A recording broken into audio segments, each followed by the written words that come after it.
चित्रगुप्त, जरा पन्ना पलटो और देखो कि आज किसके प्राण हरने हैं। जी हाँ प्रभु।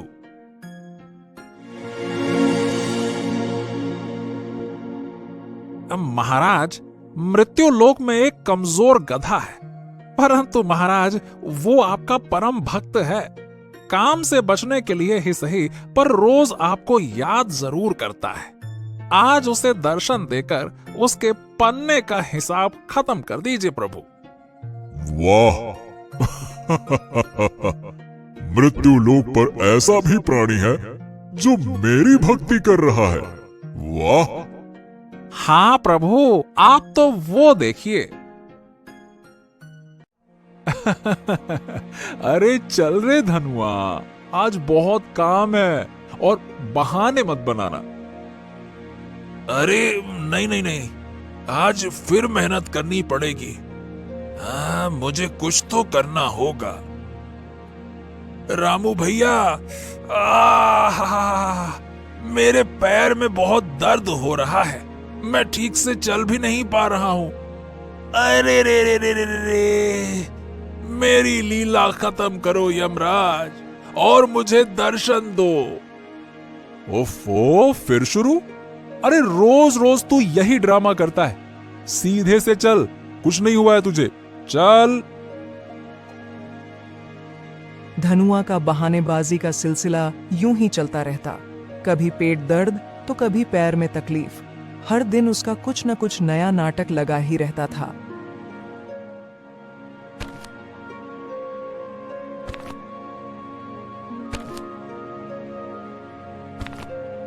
अरे रे रे रे रे रे रे रे, अरे रामू भैया, पेट में बहुत दर्द है, लगता है बहुत ज्यादा काम कर लिया है आज।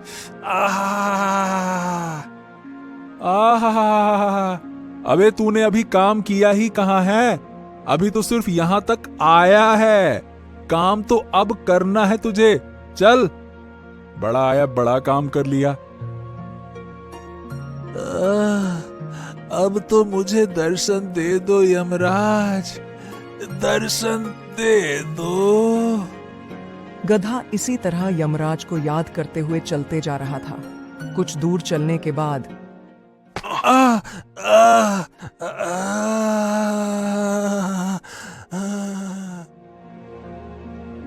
अरे धनुआ, क्या हुआ तुझे? चल उठ। अरे देख, गांव के सब लोग आ गए हैं। चल चल चल, उठ, चल उठ।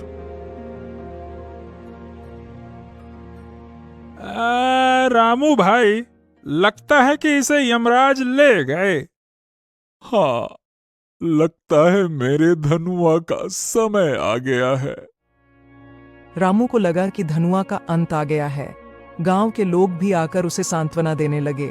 सभी मान चुके थे कि धनुआ अब इस दुनिया में नहीं रहा। चलो भाई, अब रस्सी ले आओ, इसके अंतिम यात्रा की तैयारी करते हैं। ले आओ। देखा महाराज, आपने अपने भक्त का नाटक। यही सही समय है उसे आपके दर्शन पाने का। महाराज, क्या सोच रहे हैं? चित्रगुप्त, तुमने सही कहा। चलो।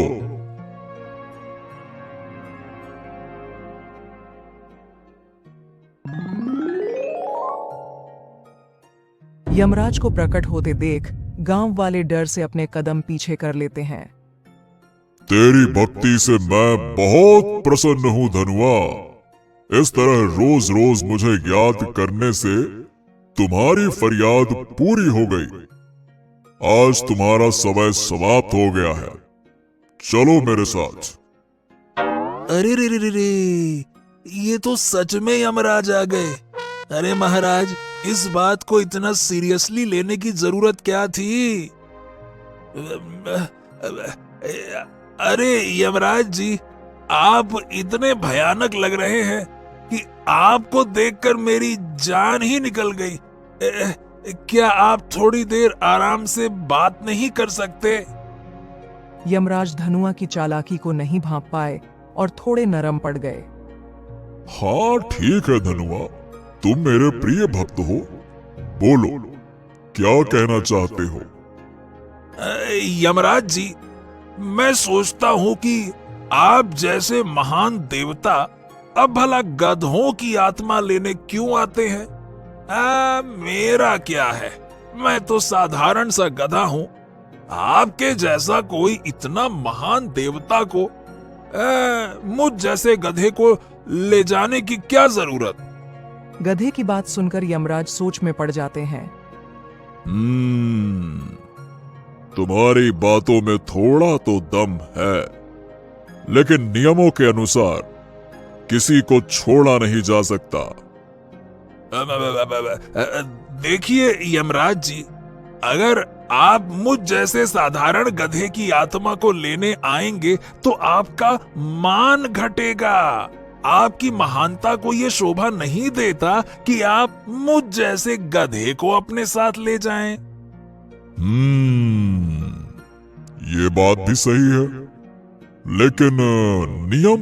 बस एक बार मुझे छोड़ दीजिए यमराज जी, अगली बार मुझे जरूर ले जाना। चलो, तुम मेरे प्रिय भक्त हो, इसलिए इस बार तुम्हें छोड़ देता हूं। अगली बार कोई बहाना नहीं चलेगा। इतना बोलकर यमराज अदृश्य हो जाते हैं। गांव वाले यह सब देख आश्चर्यचकित हो जाते हैं। अरे वाह धनुआ वाह, तू तो बड़ा चालाक निकला, यमराज को भी चकमा दे दिया। रामू अपने गधे को जीवित देख बहुत खुश होता है और उसे लेकर घर आता है। अगले दिन, अरे वाह, कल का मेरा बहाना कितना शानदार था, यमराज जी को भी चकमा दे दिया। अब तो हर दिन ऐसा ही कुछ करना पड़ेगा। अगले कुछ दिनों तक धनुआ बिना मेहनत किए यमराज के डर के बहाने बनाकर रामू से बचता रहा, लेकिन उसका आलस्य और चालाकी आज एक नया मोड़ लेने वाली थी।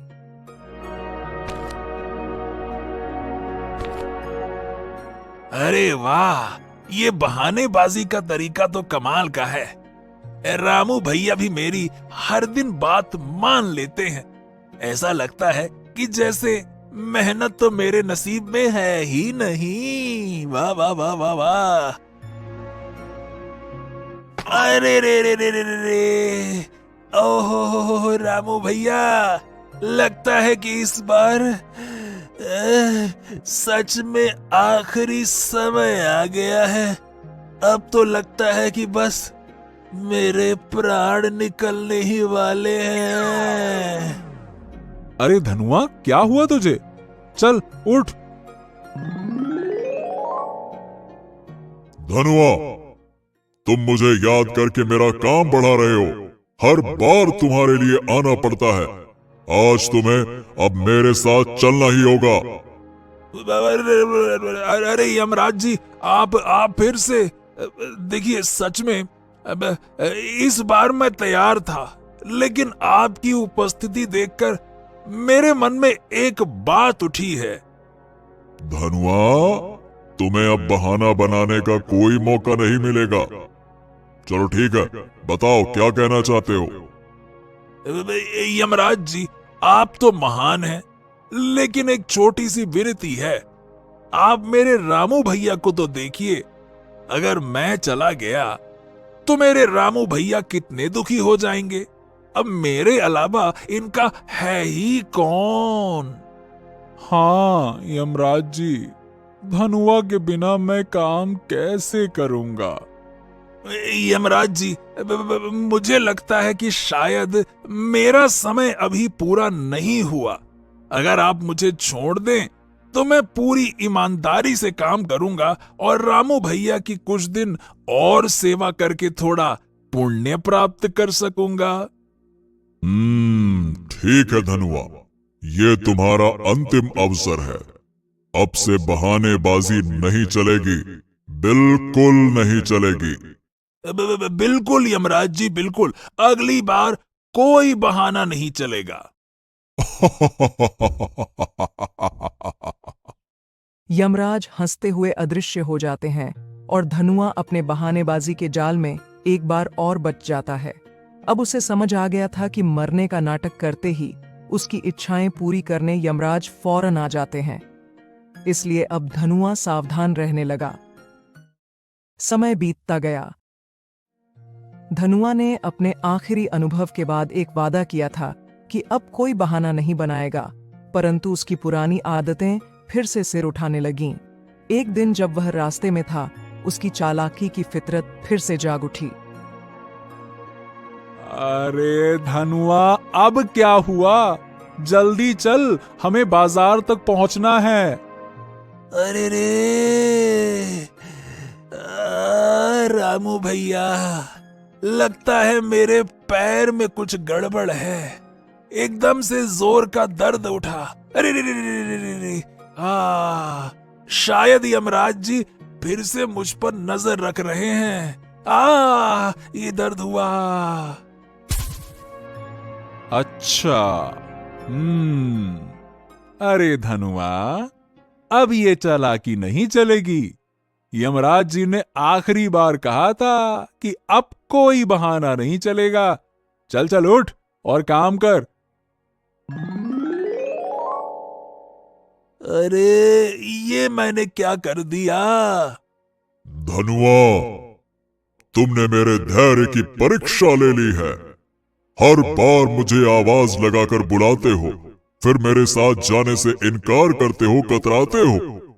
आज तुम्हें अब मेरे साथ चलना ही होगा। हाँ यमराज जी, मुझे आपकी इतनी बार कृपा प्राप्त हुई है। अब लगता है कि मेरे पास सच्चा मोक्ष पाने का अवसर आ गया है। परंतु परंतु कुछ नहीं।